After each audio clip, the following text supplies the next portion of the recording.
How to make her chase you as if her life depends on it. I know this headline may sound exaggerated, but trust me, if you understand what I'm going to explain today, be certain this will become simple and easy for you. But I must give you a warning I've never given before in this series. What I'm going to tell you today is a little difficult. It's not something simple that just anyone can grasp, but I will make it easier for you. What I'm about to explain today is built on one rule: let her conclude. Meaning, make her the one who concludes that she wants you. Make her believe that she is the one who chose you. So listen to me carefully now. Stop trying to convince women to like you. Stop trying to prove your worth. Stop explaining why you'd be perfect together. Because the second you try to convince her, you lose the game. Convincing is begging with better vocabulary.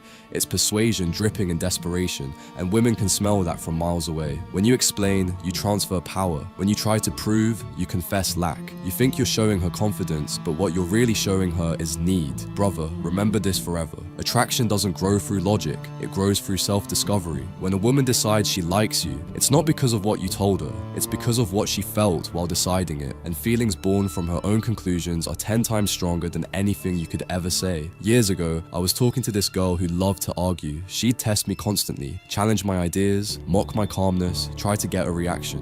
One night she asked, "Why do you always act like you don't care what people think?" I just looked at her and said, "You seem obsessed with figuring me out." She froze, smirked, then laughed. That was the moment it flipped. I didn't convince her I was confident. I made her feel curious enough to decide I was. That's how it works. You never tell her who you are. You behave in ways that make her conclude it herself. You don't say, "I'm not like other guys." You let her realize it after she tries to test you and fails. You don't say, "I'm confident." You hold silence while she feels it. You don't say, "I'm high value." You walk away the moment she disrespects you without ceremony. She connects the dots. You never hand her the drawing. Please don't underestimate this, brother. The human brain defends what it creates. If you tell her something, she might doubt it. But if she discovers it, she'll fight anyone who disagrees. That's how obsession is built, from ownership. So, instead of trying to convince her that you're valuable, create moments that make her feel your value.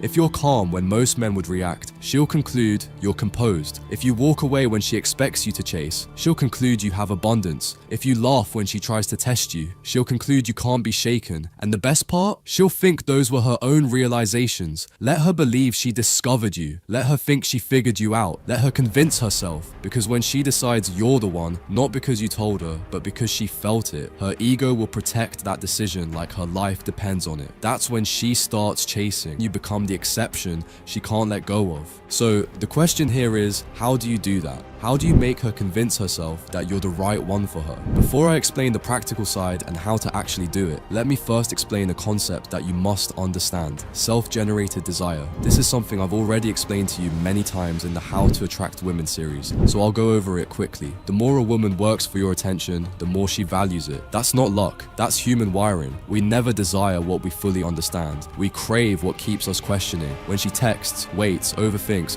or replays your silence, she's building emotional debt. And once she invests, her mind defends that investment. You don't feed the addiction by chasing her back. You feed it by controlling rhythm. When she leans in, slow down. When she pushes, hold ground. When she demands clarity, give mystery. That silence, that absence, that pause between your words, that's what builds the echo in her mind. Please remember this: you're not punishing her, you're letting nature take over. So next time you feel the urge to explain, resist it. Let her thoughts do the chasing, because the truth is simple: if she can't stop thinking, she can't stop wanting. By the way, if you want to go beyond this video to learn the advanced psychology, behaviors, and conversation patterns that make women feel your presence without you trying, that's exactly what I teach step by step inside my course, The Attraction Algorithm. The link is in the description. And now it's time for me to explain the practical part, how to actually do it. Simply put, you need to shift from being the convincer to the trigger. So let me explain the difference between the two. There are two types of men in every woman's story: the convincer, the man who tries to sell his worth, and the trigger, the man who makes her feel it without saying a word. You've probably been the first one before. I have.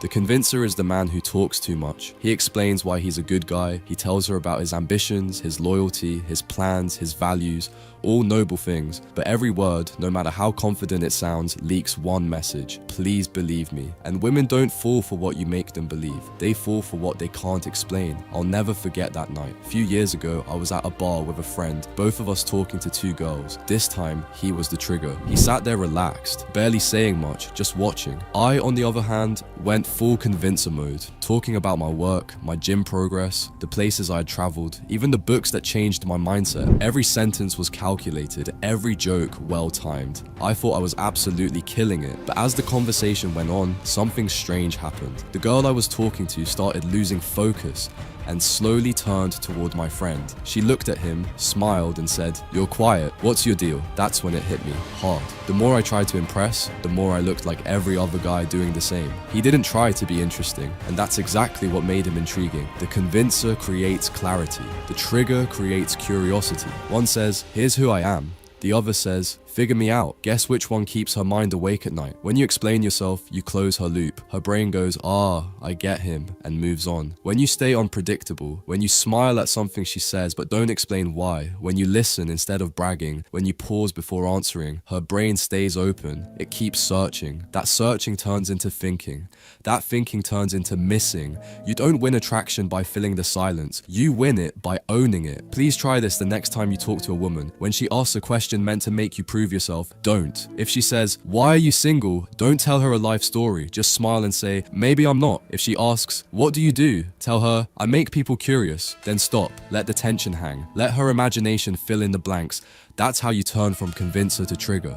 The convincer wants her understanding. The trigger makes her feel the mystery, and feelings always outrun logic. Brother, please remember this forever. The moment she can explain you, she stops feeling you. Here's the game. You don't convince her. You create conditions where her own brain does the convincing for you. That's where most men fail. They try to push feelings into her instead of planting triggers inside her mind that grow when she's alone. You don't need magic lines or alpha body language. You just need to steer her perception in a way that makes her believe she's the one who saw something special first. I'll show you how. There are 3 layers to this. 1. Emotional ambiguity. You don't sell yourself. You set a mood that makes her mind work. Emotional ambiguity means you're warm enough to be inviting, but unclear enough to be intriguing. Talk a touch slower than her. Hold eye contact a second longer than polite.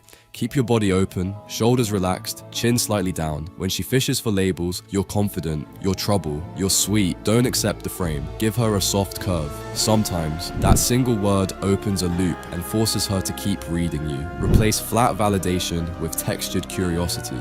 Not "you're beautiful," but "you have a face people remember." Not "I like you," but "you're interesting, I'm still deciding where to put you in my life." You didn't declare feelings, you raised standards. Ask one value-heavy question that reveals depth without interrogation. What did you stop tolerating this year? Then shut up. Let silence do the heavy lifting. On text, keep the same energy. She, "I'm chaotic." You, fun chaotic or exhausting. Chaotic. There's a difference. You're not approving or disapproving, you're evaluating. That flips the dynamic. She starts performing, you start choosing. Please don't overcomplicate this. One ambiguous reply, one value question, one comfortable pause. That's enough to make her brain lean in. 2. The anchor line. You want her to miss you? Tie yourself to a feeling she enjoys, then let go while it's peaking. That's anchoring. Catch the exact second she laughs, softens, or leans closer. Mark it with a light tag that links the state to you. See what happens when you tune into me. Careful, this part gets addictive. We're trouble in the same direction. Touch only at the peak, wrist, elbow, shoulder, then remove contact first. Leaving first locks the high to your presence. Don't overtag. One clean anchor per interaction is stronger than 3 sloppy ones. By text, echo the same move. After a fun back and forth, close early. You're fun, park it here, continue later, or seed a sensory cue. If Nights plays tonight, blame me. Then stop. No emoji to soften it. Why it works,